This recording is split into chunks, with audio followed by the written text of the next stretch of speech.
So this morning, I would like to provide a high-level summary of the 2019 budget.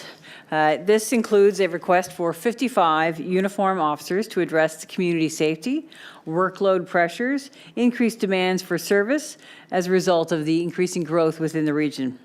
Specifically, there's been an increase of 17%. There's been a 17% increase in calls for service requiring immediate dispatch, a 3% increase in registered vehicles, as well as a 1.5% increase in households, as well as a 1% increase in policing population. So we were asking in our budget, which will include 10 communicators who work on our 911 center, are required to address the increasing workload. 5 prisoner escort officers are required due to the 8 new courtrooms being added to the Davis Courthouse. We have also developed a 2019 to 2022 budget forecast. And while there are some potential future budget risks, which I will address later in the presentation, should these potential risks materialize, we have some short-term strategies to deal with these through reserves. And lastly, our infrastructure reserves are sufficient to fund our 10-year capital plan. So the next 3 slides, I know the board I have presented this before the board. I thought this is important to include when we're asking for our 55 additional officers, because there has been a lot of tension with regard to officers per 100,000 population. So each year, Peel Regional Police present a staffing formula. It's usually a 3-year plan to the Police Services Board. And in the last few years, we have been, and keeping with the fact that we know we're paying taxpayers' monies, we're also looking at ourselves as comparison to others. We look at the workload trends. Our computer automated dispatch system helps us identify. So you'll see on the slide before you, there are 137.9 officers within Peel Police based on 100% population. So other services similar in size to Peel would be York. While Peel are the 3rd largest municipal service in Ontario, we are the 4th largest in Canada. So right now we are behind Toronto, Montreal, Calgary, and then Peel. So when you see the numbers in Peel, you will also see the 137 on your left-hand side. But what I would ask you to look at is the violent crime severity index. While our violent crime has been increasing, you would notice when you compare Peel compared to other jurisdictions across Canada, and also specifically in Ontario, you will see that Peel Regional Police have been working very hard to ensure community safety within Peel.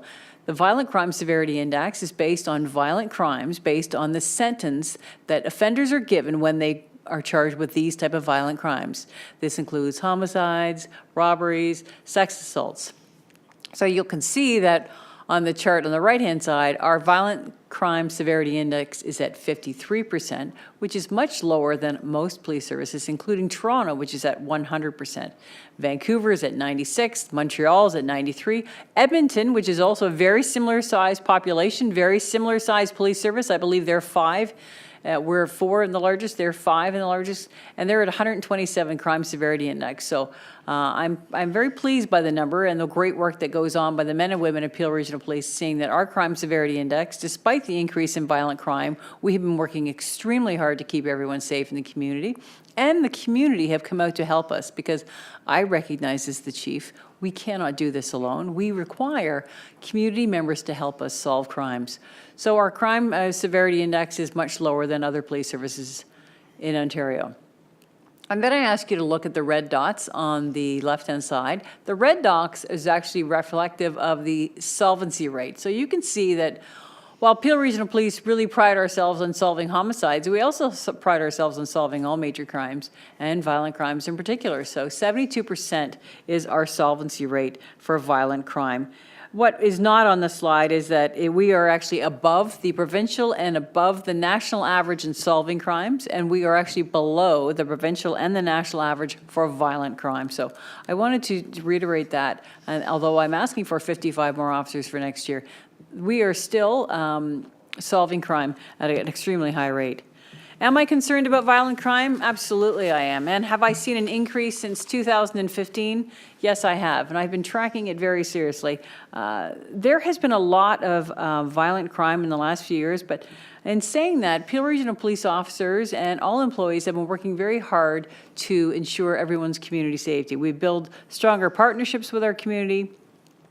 And it's sad to say that although statistically, you can see in the red chart that year-to-date estimated rounds discharge when we created this slide was at 384. Sad to say, as of Monday, they were at 459. So we have now jumped over the 2017 shots fired, and that does not include the shootings this week. So am I concerned about community safety? Absolutely I am. But I'm also here to reassure the community that Peel Regional Police employees have been working extremely hard to solve crime, and we've been doing it at a higher rate and solving crimes at a higher rate than most police services in Canada. So, next slide. Road safety is something that I also always want to bring to the attention of the board, and I know the board are always very attentive to concerns that I have with regard to road safety. Peel Regional Police partner with the cities of Brampton and Mississauga, their traffic departments, as well as the region departments. We are always looking for ways to, our vision, the Vision Zero, we've all heard about in the news, that talks about, wouldn't it be nice if we had 0 fatalities in our region? That would be right. That would be extremely nice. So we are working on that. And then how do we do that? By enforcement.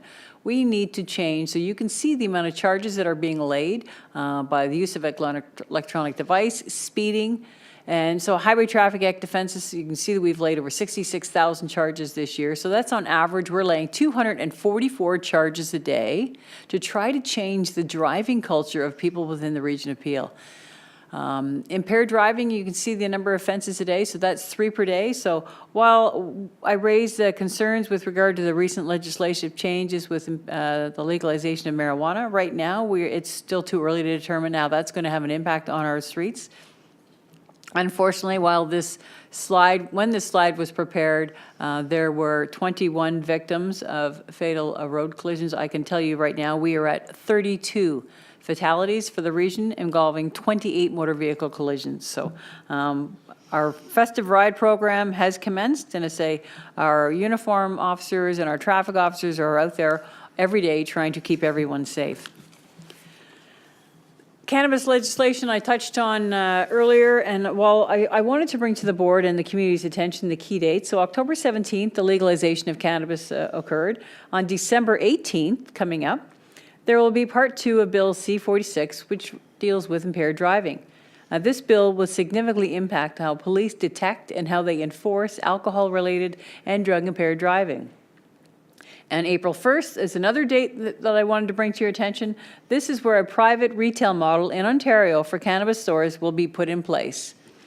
The Act provides, Bill C-45 Act provides strict legal framework for controlling the production, the distribution, and the sale and possession of cannabis across Canada. But it's important for everyone to know that the data on the cannabis use right now, there's approximately 8% of residents 12 years of age and older have used cannabis at least once in the past 12 months. This was before legalization. 16% of students in grades 7 through 12 have used cannabis in the past 12 months. This also was before legalization. So, drug-impaired driving laws are even tougher, including enhanced impaired driving penalties and the creation of a zero-tolerance approach for young, novice, and commercial drivers.